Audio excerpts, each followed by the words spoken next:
Hey, everybody, welcome to What Drives Us, episode 489 for Wednesday, March 8th, 2023. I had to look up at the calendar because I don't know what day it is. It's my day off, and yeah, you can get that sort of lost thing.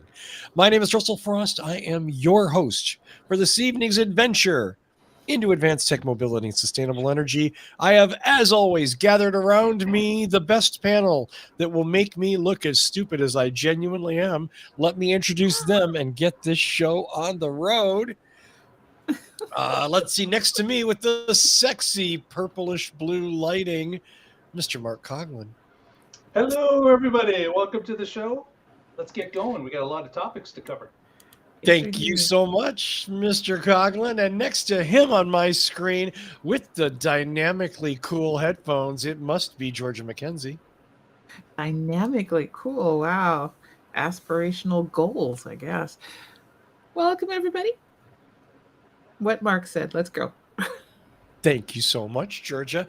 And let's see. Next up, my friend from the Mid-Atlantic region, Mr. Supercharger himself. Hi, June. Georgia McKenzie. Or Georgia McKenzie. Casey Green. I said hi to June and totally derailed my intro. Hey, Casey Green, you are not Georgia McKenzie in any way, shape, or form. I'm now back in what you would call the southeast, enjoying the 60-degree weather, which was 86 yesterday, and all the mosquitoes are already out. Ooh. Yeah, boo. Oh, in March? Yeah.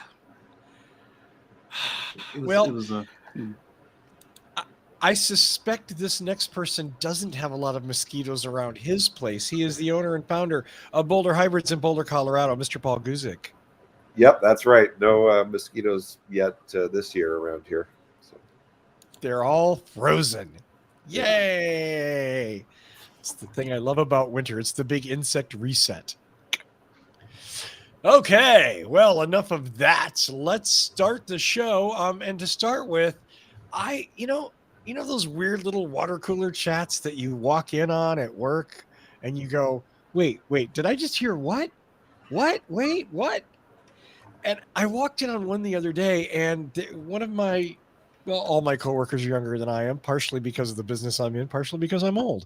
But one of my younger coworkers was pontificating how this person would never own a VW Group automobile, and primarily because of the Nazi associations from the Second World War. So when enlisting all the cars that he would never own and the motorcycles that he would never own, and how that association tainted them forever.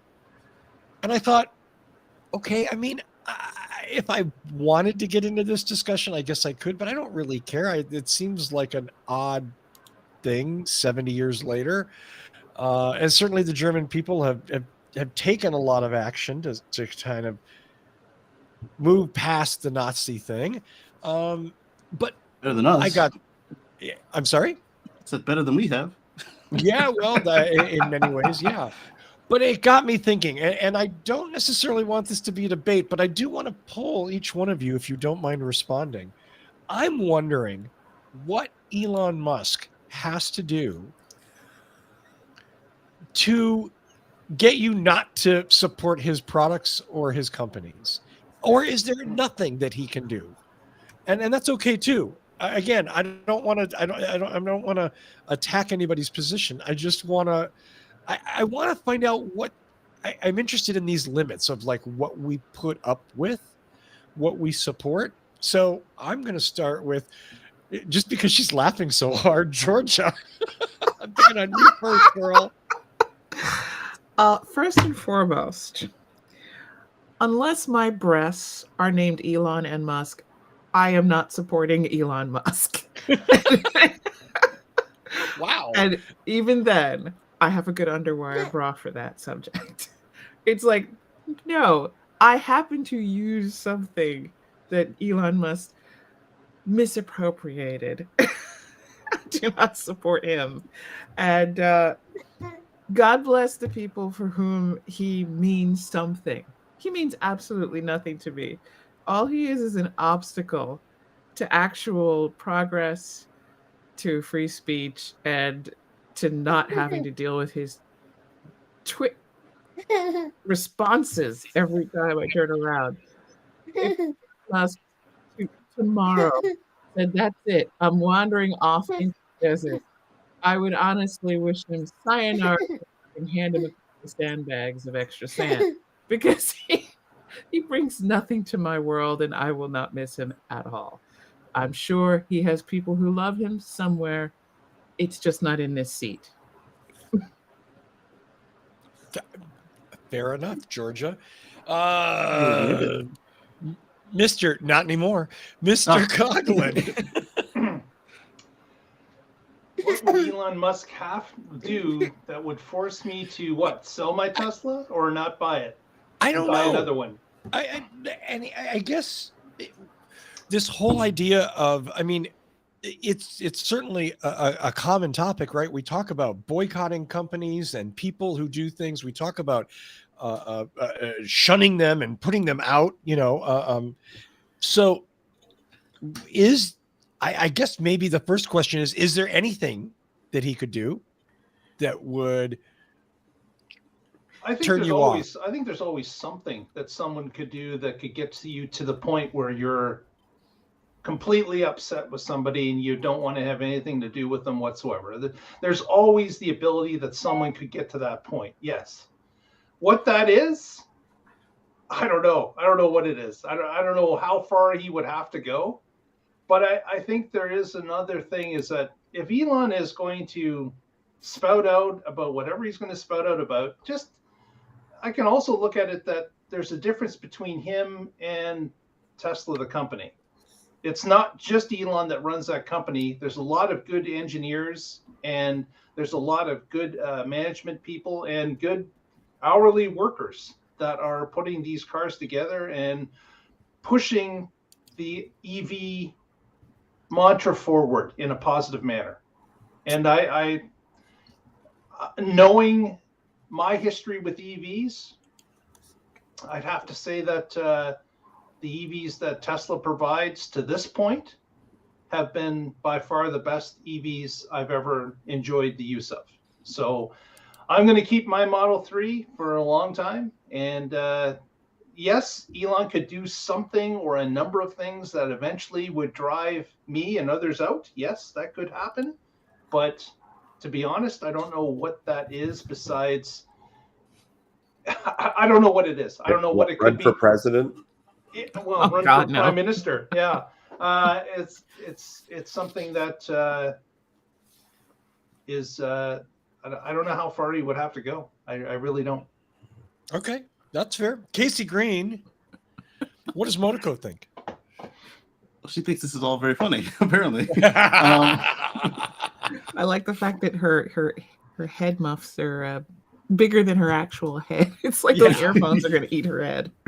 Yeah, they're adult sized. So for me, it would take a whole heck of a lot to get me to get rid of the one I've already got. It would take a good bit for me to cancel the Cybertruck order. In addition to whatever it would take, also somebody coming out with something that that checks all those boxes that vehicle checks for me. Like Mark, I do see that the company is not the man, especially as he keeps selling more and more stock, and it becomes easier to fire him from yet another company. His biggest fear, and yet he walked right into it.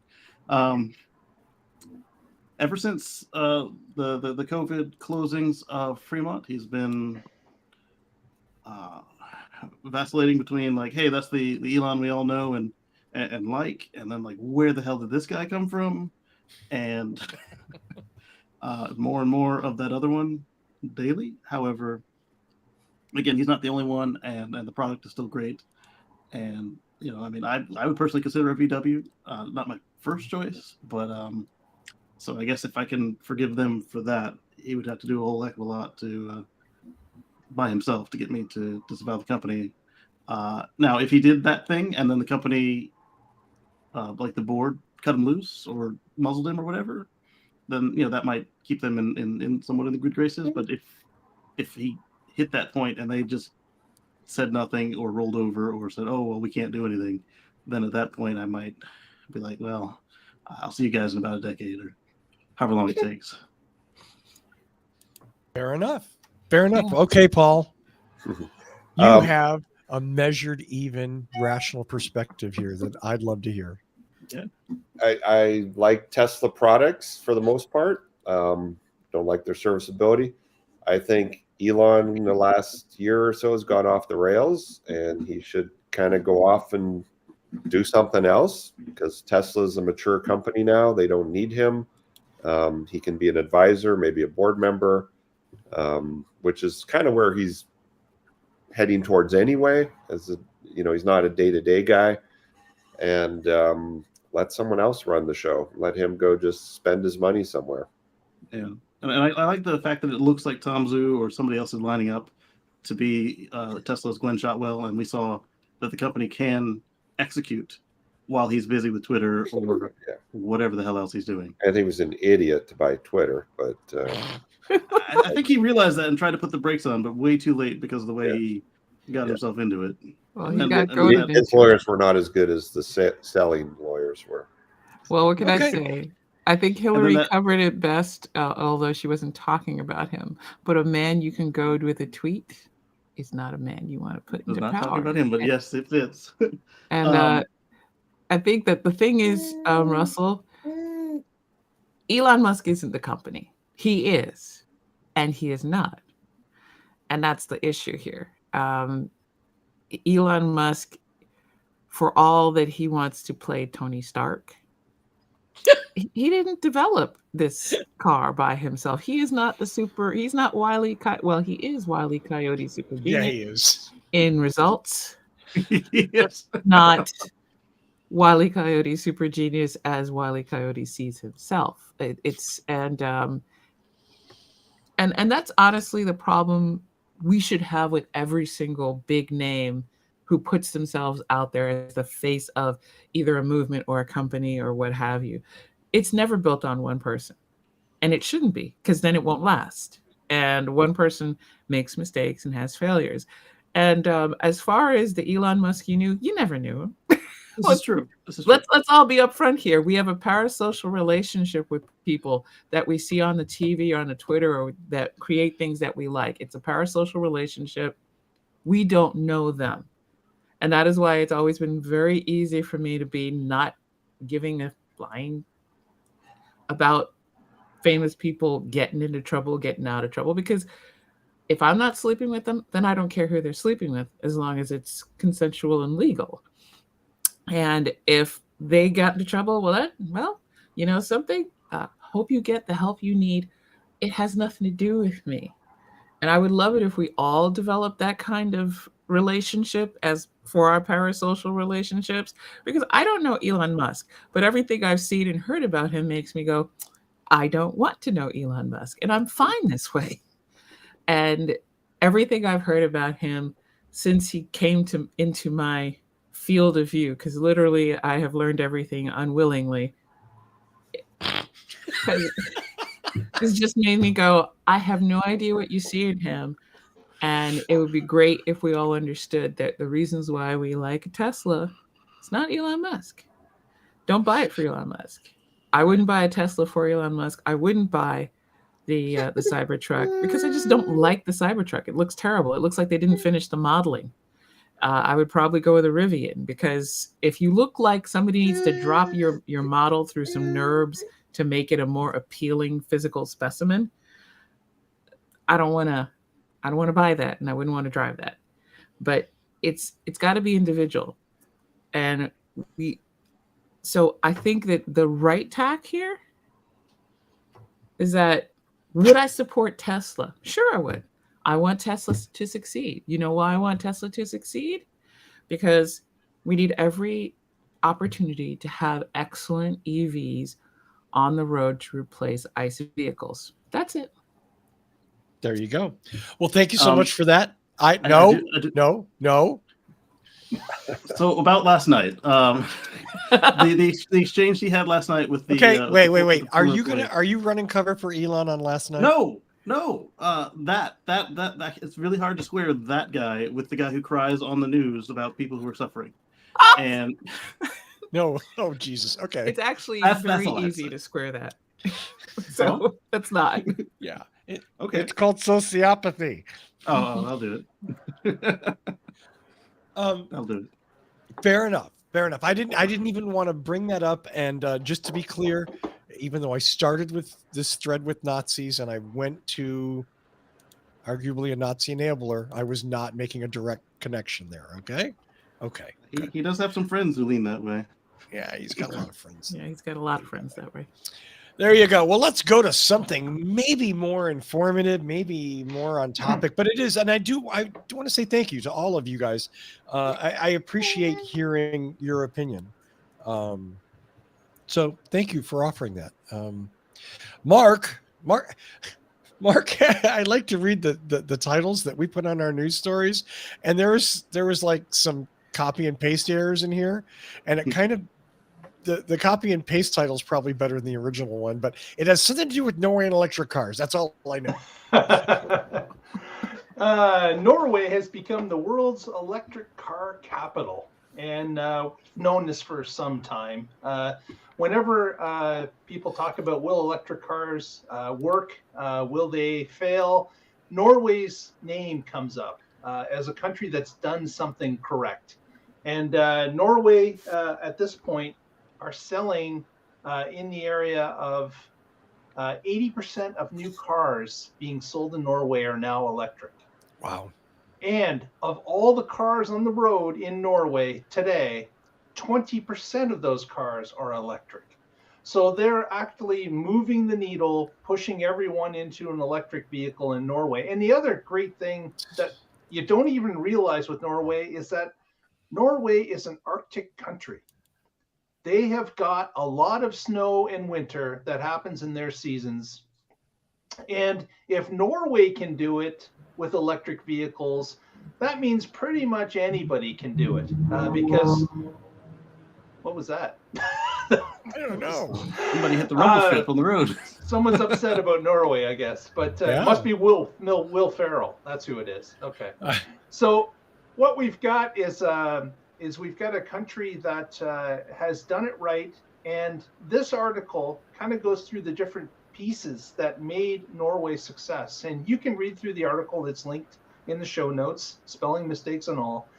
And it will take you through some of the things that Norway has done right. And I'll just touch upon some of them.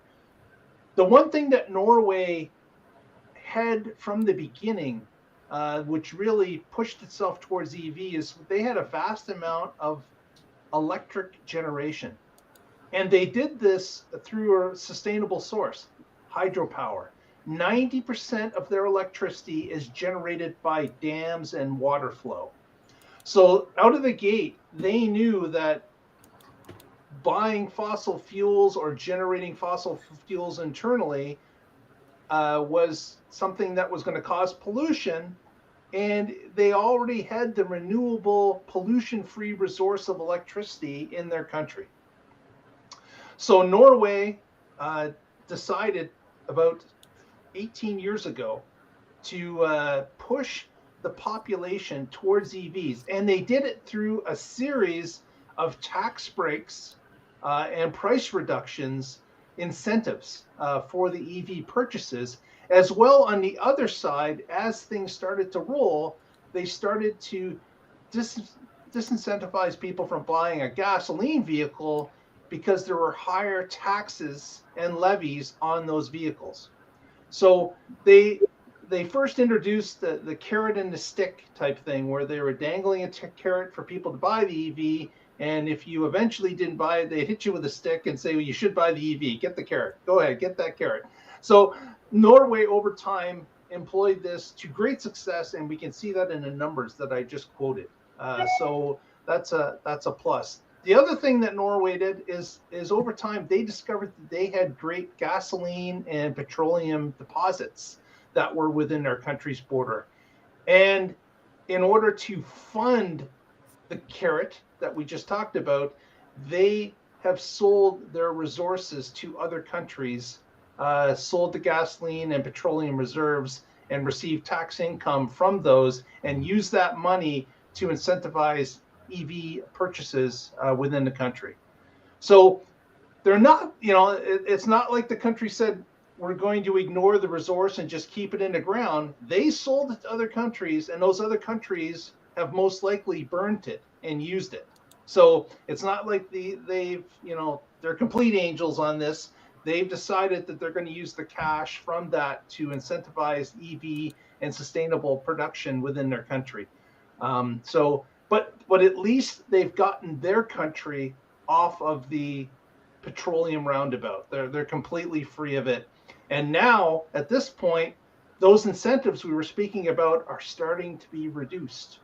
So they've got the volume of people buying EVs, thinking about EVs. The next car they're going to buy is an EV, and they're going to start reducing those tax incentives over time, keeping an eye on petroleum car purchases as well, I'm sure. But it is a pretty good plan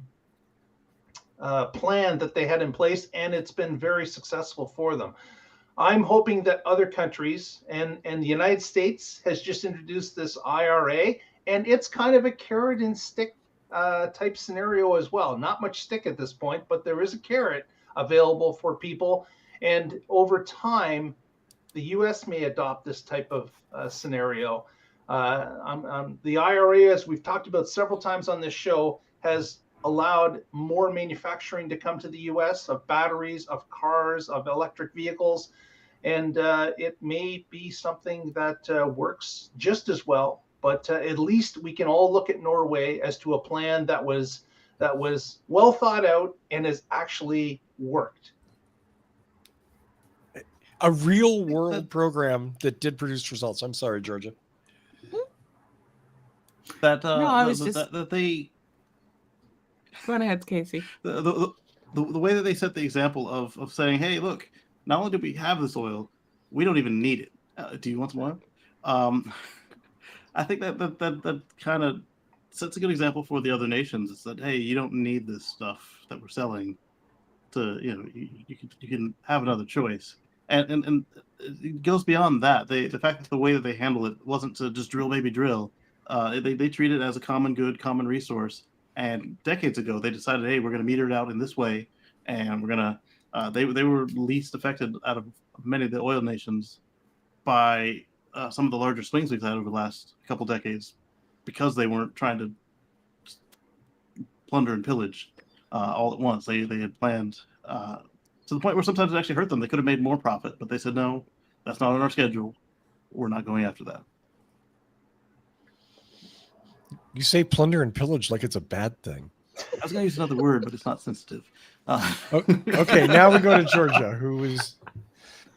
Well, no, I was just thinking that, yeah, this is great. And yes, we lag behind, but we got so many caveats that prevent us from doing this. And it's nothing it's both nothing to overcome it, and it's the biggest thing to overcome. We do not have a homogenous or quite the level of homogenous population that Norway does. We're not as small as Norway. So if we could get on the same page, yeah, we could do it. And I think we could do it very quickly. I think we could actually probably get caught up to Norway in 10 years with some focused effort. I really do. We could do a WPA style effort on getting those chargers up, and we could cut a few budgets here and there. We could cut a year of military budget for everything that's not essential besides pay, and probably get ICE cars or ICE vehicles into people's hands, but out of people's hands, get EVs into their hands. But good on Norway. We're going to take our time. But yeah, they do provide us with a great example. I don't know if they have exactly the roadmap we can follow, because we just don't have the advantage of both not being so huge and being largely a monoculture. One cool thing about what you're saying there is that as the prices and barriers to entry continue to drop, like as you said, as the charger rollout happens and as we figure out how to do multifamily charging, I think a lot of this will solve itself here in the U.S. just by virtue of them being cheaper to either obtain or for those individuals that actually can think out longer than than a month or a quarter, they'll see that it is cheaper to operate, not just it's cheaper up front. And I think that will get a good chunk of our current people who need to convert. Well, I'm looking both what you said, and I was thinking about this based on an interaction I had earlier this week. And I am sorry, perhaps Mr. or Ms. Neeson in chat said that they need more reasonably priced EVs. And yes, we don't have a huge array of, say, $15,000 EVs. But when you add in all the rebates and everything else, every effort to get cheaper, to make the price cheaper and get people to buy these EVs, they're not that far out from about the $25,000 model in cars. And we can find EVs for 25 to 30K. And that's SRP. So, because one of the things that I try to push back against is the pernicious propaganda. And if you're conservative, literally all you hear day in, day out, anytime EVs are brought up, anytime we talk about increasing the charging networks or programs to get people to buy, is that it is so overwhelming. Like these are all luxury vehicles, because the propaganda is that you're going to drop anywhere from $70,000 to $50,000 to get yourself into a starter EV. Now we all know that's bull, but you're in a rarefied atmosphere because you're wonks about this particular subject. So I don't know. I haven't really seen much pushing back on that, because a lot of times when I see the commercials for EVs, I don't really see the sticker prices. Whereas when you're talking about ICE vehicles, that's part of the copy. Yeah, it's part of the copy for the ad. And I've often wondered why won't you say what you're charging for it so they know? Because it is a competitive price. You can buy an EV. You can buy a used EV for $15,000. Yeah. You don't have to buy brand new. So it would be great if we can push on that. I seem to come across everybody who seems to think that the base Model 3 is 160 grand. I'm like, yeah. Everybody thinks if you're buying a Tesla, you're dropping at least $80,000 for a Model 3. Yeah. And I'm just kind of like, and for a lot of households, their second or third car can be a used EV. You know, I had a family today. They said, "Hey, our kid's turning 16. We want to get him a car. What should we get him?" I said, "Get him a 2012 Leaf with a 40-mile range. It's perfect for a teenager to go to school and back and run around the neighborhood, and it will be cheap. It won't require any maintenance. It'll be cheap to run. And as a parent, you've got the kid on a leash. They're not going to take off and 200 miles away and say they're going to their friend's house down the street." So, So there is a market. Yeah, Mom, I went to Todd's to study. Yeah. What's that sound, son? I'm not at a concert in Wisconsin, 2 states away. Not at Coachella. Wait to get there. What do you got against concerts in Wisconsin? Oh, well, they don't But offer there is a you market cheese at the for every border. car. So, you know. There's something for everybody. Our own Patrick Connor has described his use of one of his old Leafs in that exact manner. It's not for most people, it wouldn't be a great primary car, but for him as a second or third car, it's a wonderful utility vehicle, and it's clean, and it's, as you said, low maintenance costs. It's reliable. You know, that's I remember like hoping I would have enough tips to put gas in my Mustang so I could get home when I was in high school. You know, it was like literally, I got $1.70. Okay. Yeah, it's 1.5 gallons of gas, maybe. Yeah, my high school was a long time ago. We're going to leave that one there. Well, Casey Green. Russian cars back then, Russell? Oh, yeah. No, that was when they used their feet. You know? It was actually, you just had to have somebody in the coal caboose shoveling coal into the steam generator. Yeah, it was. Why did I even go there? Casey Green has some news, and I find this. I like this is the kind of thing that I would think a competitor would leak to make you look bad. Casey, Right. what's going on at Ford? So as you said, I would expect somebody else would do this to you. I mean, I can see why you would patent it to protect yourself, but I don't know why you would be as proud of it as we saw here. So our friends at Ford have a series of patents that they've achieved. The headline is a full self-driving repossession. So if you don't pay your bill, the car will drive back to Ford, back to the dealer, back to the lender, whatever they decide. And if the vehicle isn't rated, Repo Pilot. Repo Pilot, yes.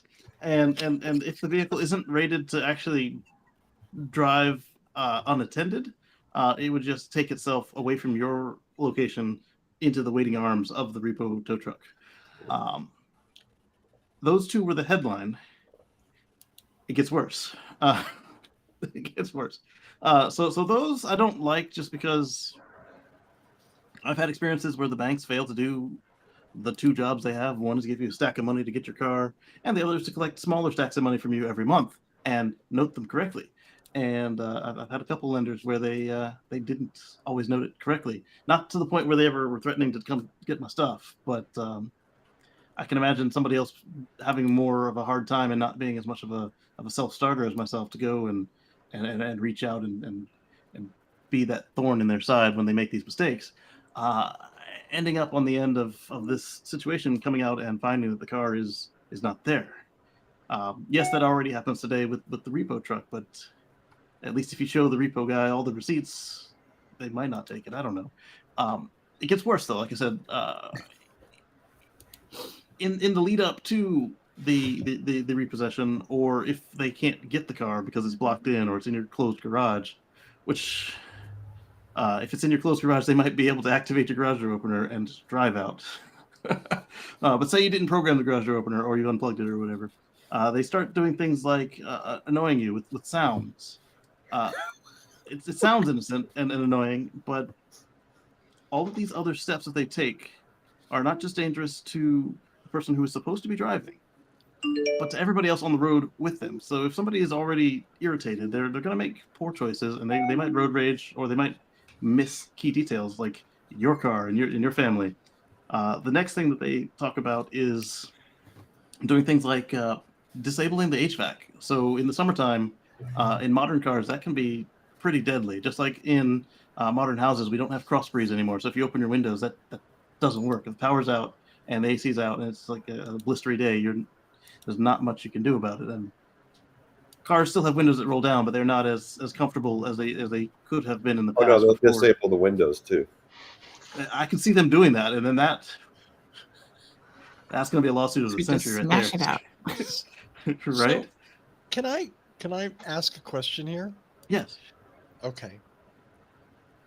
Back in the early 2000s, I worked in Pennsylvania for a high-end audio-video home and car place. And across the street, we had one of those sleazy used car dealerships. It was like, no credit needed. They have the GPS on the ignition? Yep. Nope. It's better than that. We did service for them for two items. One item was the DUI lockout, the breathing thing. The breathalyzers. Thank you. But the other thing was every one of the cars that they sold came with like a weekly payments thing. You had to go to the office and give them money every week, or they would remotely kill your car. we sold a handful of those when I was selling cars. I think maybe up to 5 that I've had to deal with. But yeah. Why does the car doesn't even have to drive itself back? You know where it is. It's not going anywhere. Like, I would be cool if Ford did that, but you could do that right now.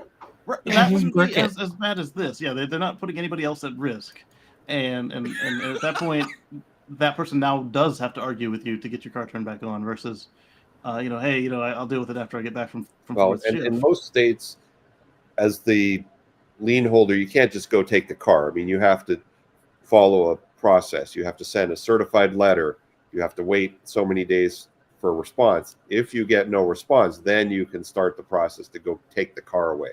Right. So, but it sounds like they're going to start the annoying music and stuff right away when the payments like pass, like when they start doing the additional fees for missing the date. And I just the auxiliary things that they can do today, since the cars are not legal to drive on the roads. So let's see. You get to pay over MSRP to buy the car. Then they're going to annoy you to own it. And then if you're late on a payment, they're going to take it away. Boy, that's a great way to keep your customers happy. Right. Well, I don't know. I mean, well, technically, if they're not paying the bill, are they really your customer? it's true. I mean, look, I watched Repo, man. So. Yeah. Well, the problem is a lot of these car dealers will loan people money that shouldn't be buying that car. Sure. Yeah. And they know it's going to implode, but they want their commission and they want to close the sale. And it's not in their interest to do that deal, but they still do it. And not in their long-term interest. And they'll get a couple of payments. They'll go tow the car back, and they can resell it to the next idiot. Yeah, but I mean, imagine you've something happened with your paycheck, and you've already confirmed with them. Okay, you've got permission to move this payment to the end of the loan. You're good this month. Don't screw up again. And then the system doesn't catch that, and your car doesn't work, and then you lose your job because you missed a shift. Yeah. I don't know if this is something that should be automated. It just seems like it's another one of these like, okay, we're going to do this autonomous thing. Let's find out. What are we going to do? What the hell are we going to do with it? Do we need it? Does everybody really want to own a taxi? Like, is it just easier just to kill the car and send somebody with a tow truck and a crowbar to like go get the car? Does. Ooh, too soon? Who does? Hertz. Hertz needs autonomous cars? No, they don't need autonomous cars. Like if you extend your, I don't know if they're still doing this, but for a while we talked about it. If you miss, if you extend your term, like hey, I need the car another week. The project didn't finish. I'm going to be in town for another week.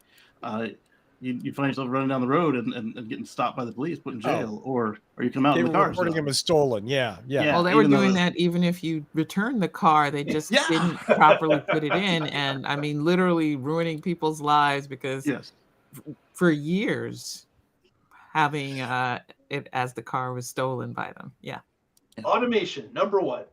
Yay! So I mean, this is a solution in search of a problem. Like I said, you could put a kill switch on a car. That's old tech.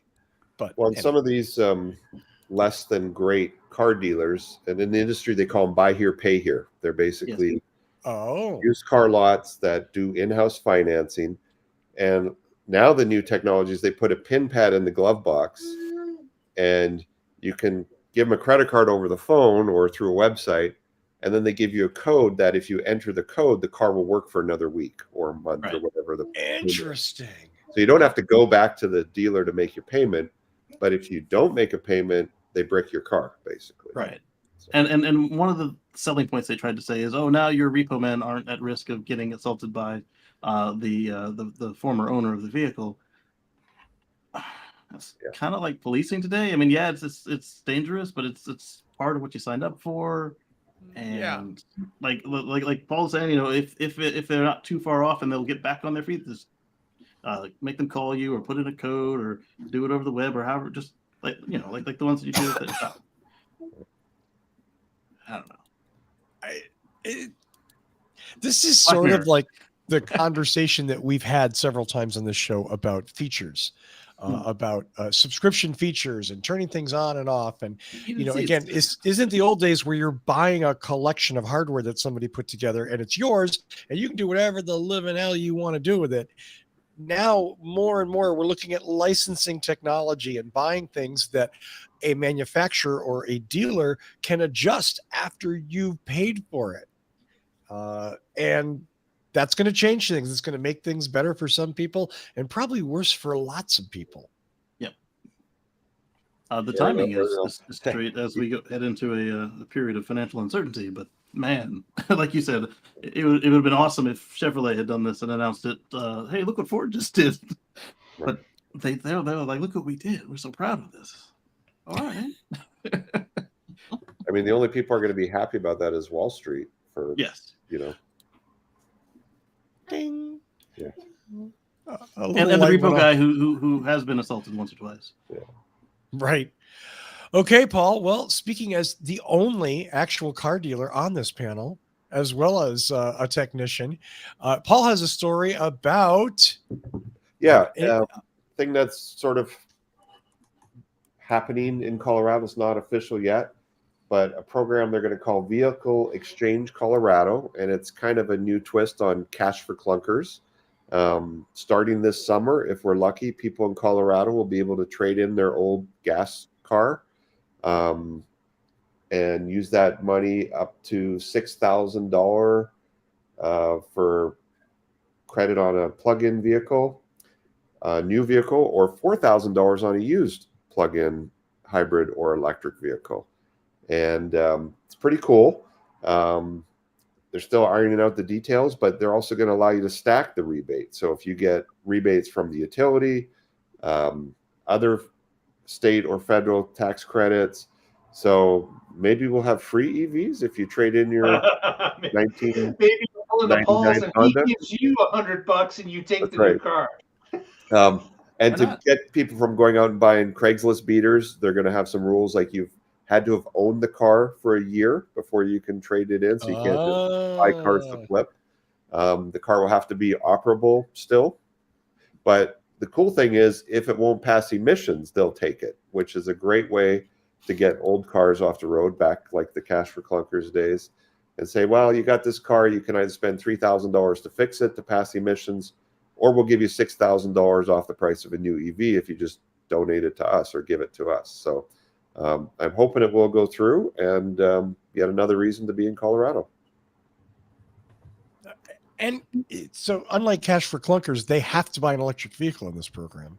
Just to state the obvious, correct? Yes, correct. Yes. Okay. Yeah, they have to buy. Well, it can be a plug-in hybrid. Has to plug in somehow. Okay. So plug-in hybrid or electric. Or full EV, and it can be new or used, and they're going to do it so that the rebate will be applied at the point of purchase.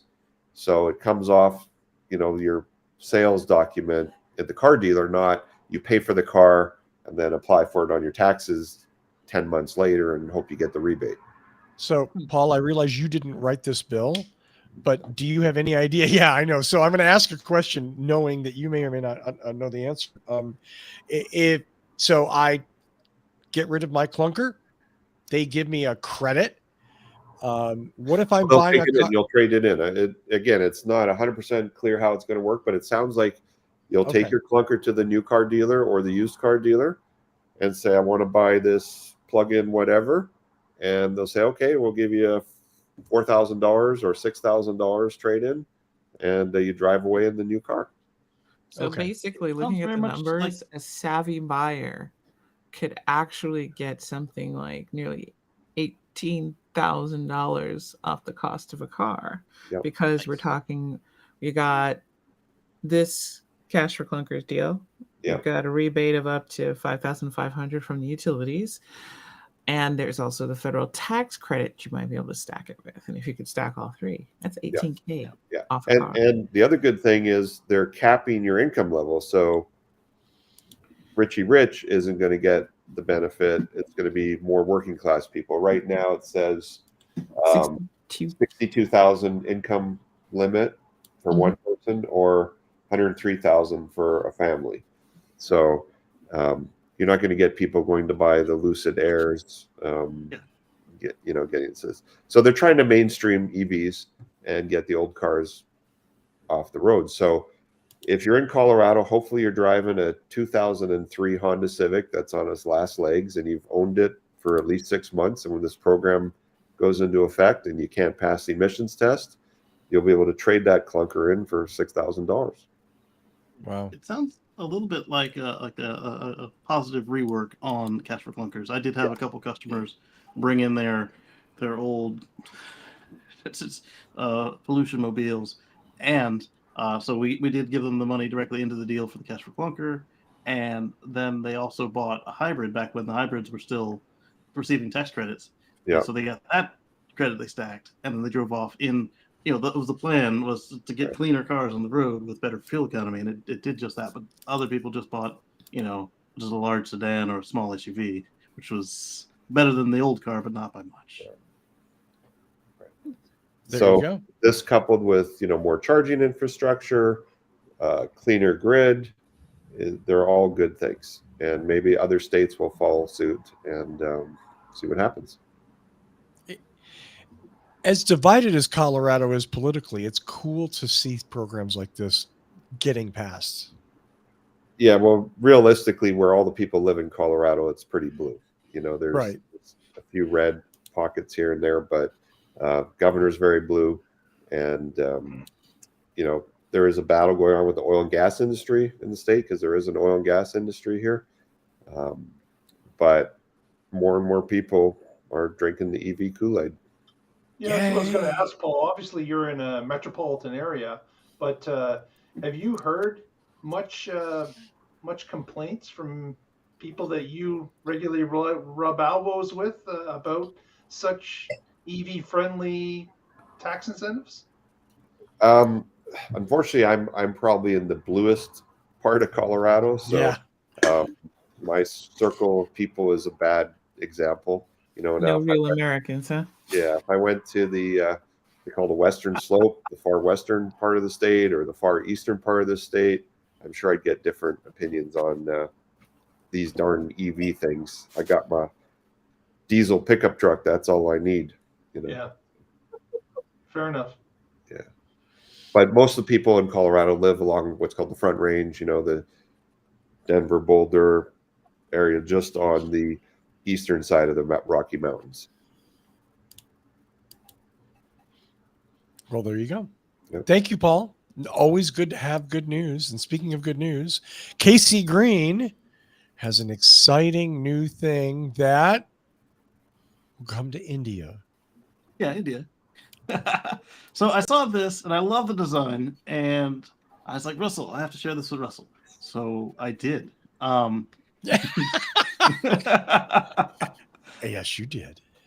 So this was going to be an electric scooter, apparently, but they decided we've got enough scooters out here. Why don't we make an electric motorcycle and get some of that market?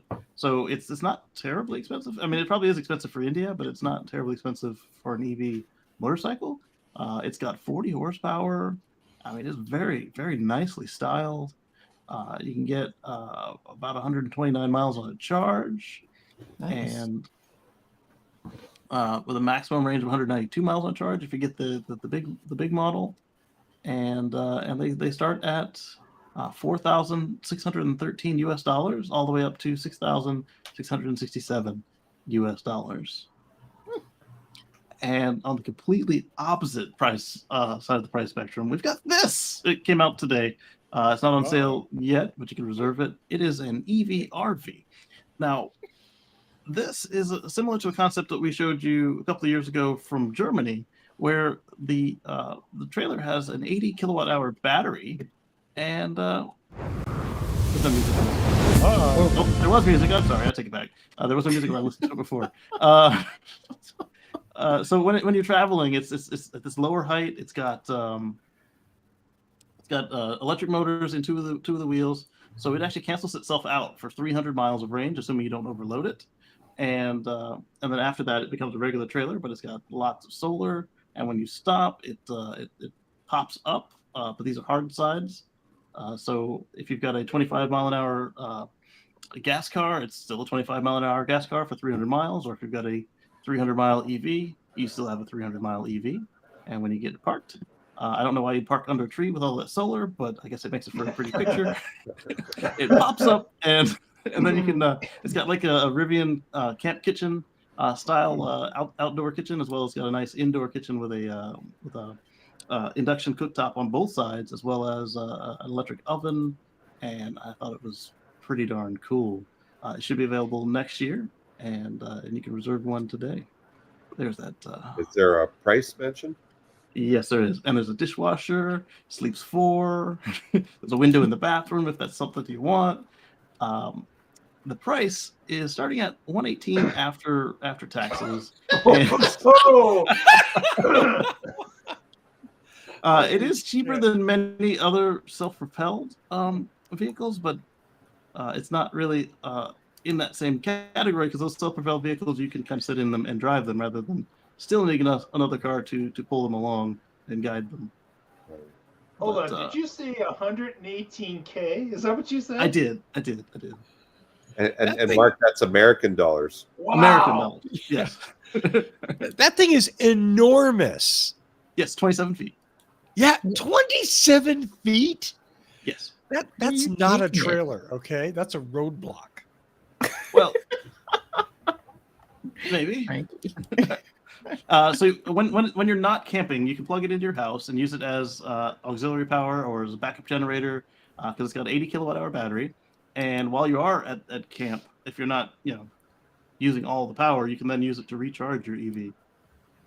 And again, as I said, it is pricey, but it's not as pricey as some of its peers. I'm sure like a new Airstream costs somewhere around there.